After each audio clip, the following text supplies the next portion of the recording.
संत ज्ञानेश्वर. देवघर गावातील विश्वासराव आजोबाचं घर म्हणजे मराठी साहित्याचा एक अलौकिक ठेवाच.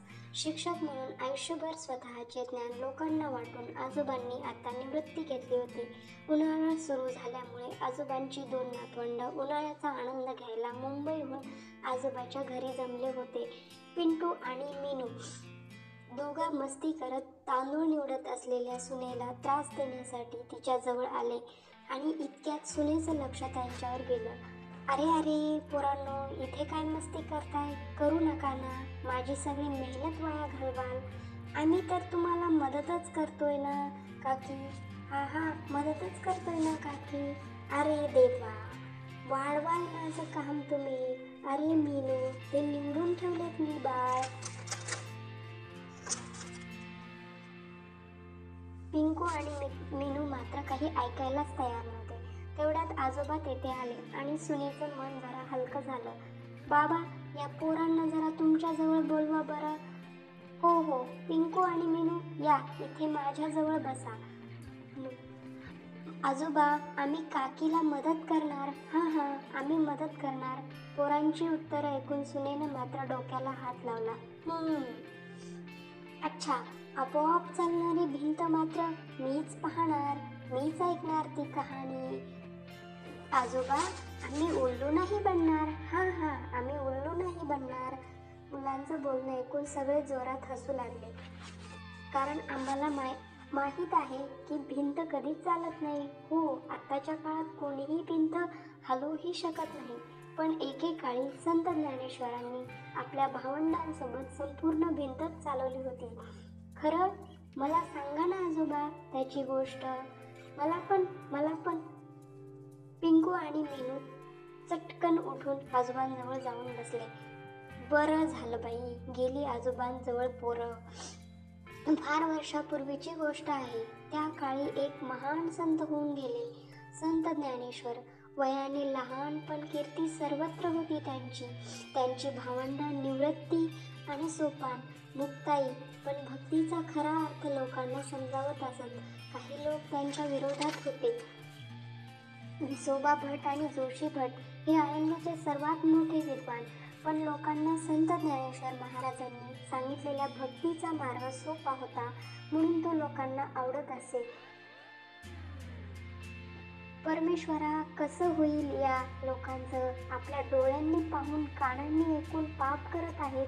आमच्यासारख्या विद्वान पुरुषाला सोडून लोक त्या लहान ज्ञानेश्वराला भक्तीचा अर्थ समजावून घेण्यासाठी जातात. अगदी बरोबर आहे. आजकाल तर पुरोहितांच्या ज्ञानाला अर्थच नाही उरलाय. जर असंच होत राहिलं तर आपल्या पोटापाण्याची सोय होणं सुद्धा मुश्किल आहे बघा. अरे शुभ बोला. या सगळ्यांना कारणीभूत तो ज्ञानेश्वर आहे आणि त्याची 3 भावंड. लवकरच त्यांना आपल्या वाटेतून हटवलं पाहिजे. आपण त्यांना शिक्षा देण्यासाठी कोणीतरी महान योगीला आळंदीत आणलं पाहिजे. होय, अगदी बरोबर आहे. मला तर संत चांगदेव महाराज समोर कोणीही दिसत नाही. हो, अगदी बरोबर. त्यांच्या तेजापुढं तर हे 4 भावंड क्षणभरही टिकणार नाहीत. आपण नक्की त्यांची भेट घेतली पाहिजे. ज्ञानेश्वरा, आता तुझे काही खरे नाही. आजोबा, हे संत चांगदेव कोण आहेत? चांगदेव हे त्या काळचे सर्वात मोठे शिवभक्त. वर्षानुवर्ष तप करून त्यांनी अलौकिक ज्ञान प्राप्त केले होते. त्यांच्या समोर हजारो शिवभक्त नेहमी असत. त्यांचे वाहन म्हणजे जंगलातील दमदार प्राणी वाघ. अरे बाप रे. आजोबा, पुढे सांगा ना काय झालं? हा आजोबा, पुढे सांगा ना काय झालं? आजोबा, हो. जोशी आणि विसोबा भट दोघेही चांगदेवांना भेटायला गेले. आळंदीवरून निघाले. चांगदेव तसे तर महान योगी, पण त्यांना त्यांच्या ज्ञानाचा अहंकार झाला होता आणि स्वभावाने तसे ते आधीच क्रोधित असले आहेत. चांगदेव आपल्या शिष्यासोबत तापी नदीच्या तीरावर राहत होते. चांगदेव महाराजांच्या विजय असो. चांगदेव आपल्या आसनावर बसून आपल्या योग साधनेत लीन होते. आजूबाजूचे त्यांचे शिष्य त्यांच्या सेवेत उभे होते. चांगदेवांसाठी आलेल्या जोशी आणि विसोबा भट यांना चांगदेवांचे शिष्य विचारपूस करायला बाहेर थांबवतात. आपण कोण? मी जोशी भट आणि हे माझ्यासोबत विसोबा भट. आम्ही दोघं चांगदेव महाराजांची भेट घेण्यासाठी आलोय. भेटायला? कारण काय? चांगदेव महाराज इतके महान आहेत की त्यांची कीर्ती सगळीकडे आहे.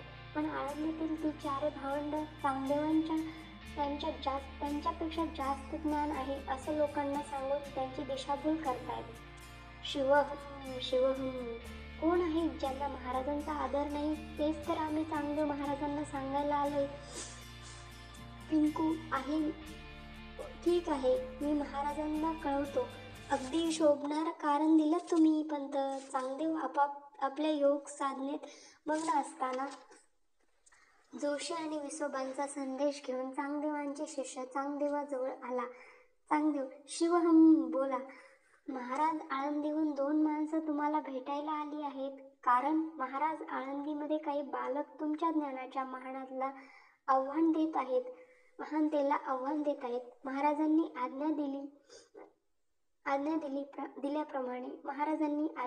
आज्ञा दिल्याप्रमाणे शिष्य जोशी आणि विसोबा यांना आत बोलवतात.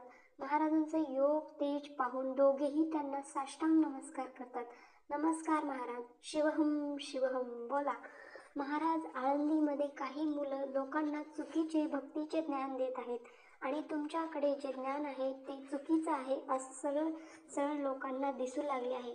महाराज, तुमच्या ज्ञानापुढे ते 4 भावंड आपले ज्ञान महान आहे असे दर्शवित आहेत. चांगदेव महाराज रागाने उठून उभे राहिले. त्यांची एवढी हिंमत? शिवहम शिवहम. माझ्या ज्ञानाला आव्हान देतात काय? आत्ता ज्ञानेश्वराचं काही खरं नाही. चांगदेवाचा राग म्हणजे लखलखीत अग्नी. ज्ञानेश्वर आणि त्यांची भावंड यात भस्म होतील. पण हे लक्षात ठेवा, तुम्ही जे काही बोलत आहात त्यात काही जरी असत्य असलं तर तुम्ही माझ्या रागात भस्म होणार. आम्ही जे बोलतोय ते अचूक आहे गुरुदेव. आता आम्ही निघतो. आपण आळंदीस येण्याची वाट बघावी.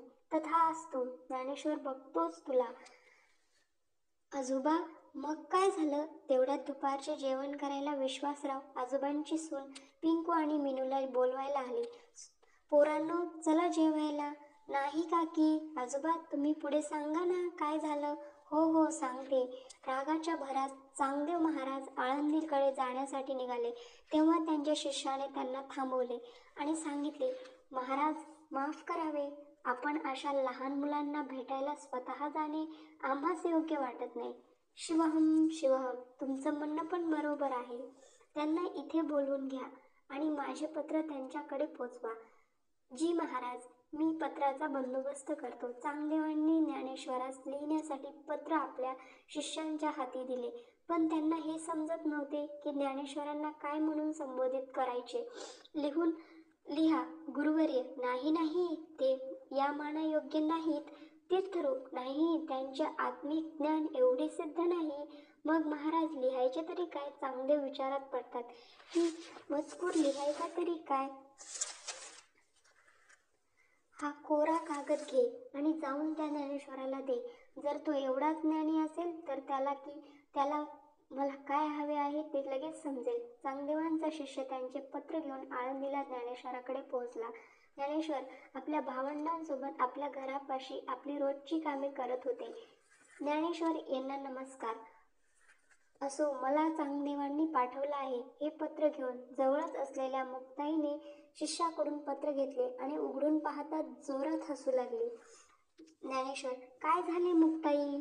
दादा, एवढे मोठे सिद्ध पुरुष, पण त्यांचे आत्मज्ञान या पत्रासारखेच कोरे आहे. त्यांना सुचलंच नाही पत्रात काय लिहावं म्हणून. दादा, तूच काहीतरी लिहून दे या पत्राचं उत्तर म्हणून. ज्ञानेश्वर महाराज ते पत्र आपल्या हातात घेतात. एकूण 65 ओव्या उपदेश म्हणून लिहितात. त्याच ओव्या आज चांगदेव 65 म्हणून ओळखायला जातात. चांगदेवाचा शिष्य ते पत्र घेऊन चांगदेवाकडे परत आला आणि घडलेला सर्व प्रकार त्यांनी चांगदेवांना सांगितला. महाराज, तुम्ही पाठवलेल्या कोऱ्या पत्रावर ती 4 भावंड हसली आणि ज्ञानेश्वरांनी तुमच्या सिद्धीवर प्रश्न करत तुम्हाला उत्तर रूपात या पत्रात उपदेश आहे. चांगदेव महाराज रागात पत्र उघडून ओव्या वाचू लागले. लिहून पाठवलेला उपदेश वाचून त्यातून बोध घेण्याऐवजी ते खूप क्रोधित झाले. महाराज, हा ज्ञानेश्वर मला उपदेश देतो? त्याची एवढी हिंमत? आहे तरी कोण हा, त्याला जाऊन धडा शिकवलाच पाहिजे. चांगदेव महाराज आपल्या 1400 शिष्यासोबत मोठ्या जल्लोषात आळंदी ज्ञानेश्वरांना भेटायला निघाले. त्यांची स्वारी होती. वाघ होता. वाघ, हातात पिवळा साप आणि त्रिशूल, माथ्याला उग्र भस्म असे ते अक्राल विक्राल रूप होते.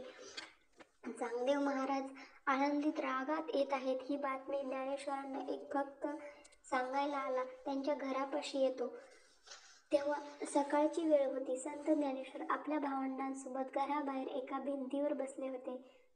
ज्ञानेश्वर महाराज, चांगदेव आपल्या शिष्यांना घेऊन आळंदीला येत आहेत आणि तुमच्यावर खूप क्रोधित आहेत. एवढे महापुरुष आपल्या भेटीला येत आहेत. आपण त्यांना भेटायला, त्यांचा सत्कार करायला जायला हवं. ते अजूनही आळंदीला आले नसतील बहुतेक. मग दादा, आपण त्यांच्याकडे कसं जाणार? आपल्याकडे तर घोडे नाही, वाहन नाही, बैल नाही. ज्ञानेश्वर, ही भिंत आपली मातृभूमी आहे. आपल्याला तीच घेऊन जाईल तिथपर्यंत. चल ग माय.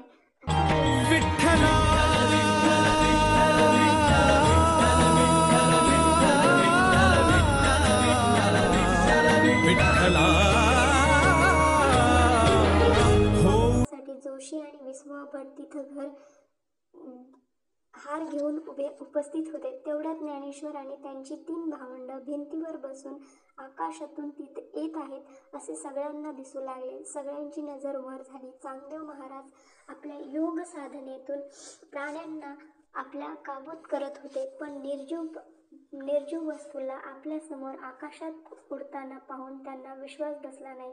ज्ञानेश्वर महाराज हे काही साधारण बालक नाहीत, एक महान संत आहेत याचा त्यांना विश्वास बसला आणि ज्ञानेश्वरांना ओळखण्यास आपण चूक केली असे त्यांना वाटले. आपली चूक कळताच ते ज्ञानेश्वरांच्या पायात पडून ते माफी मागू लागले.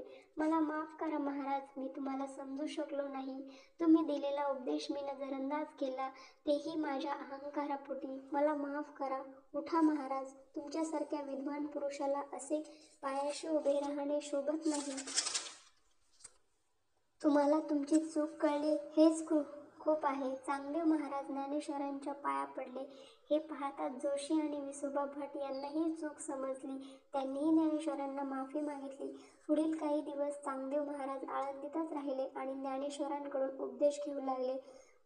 अरे वा आजोबा, आज खूप छान गोष्ट सांगितली तुम्ही.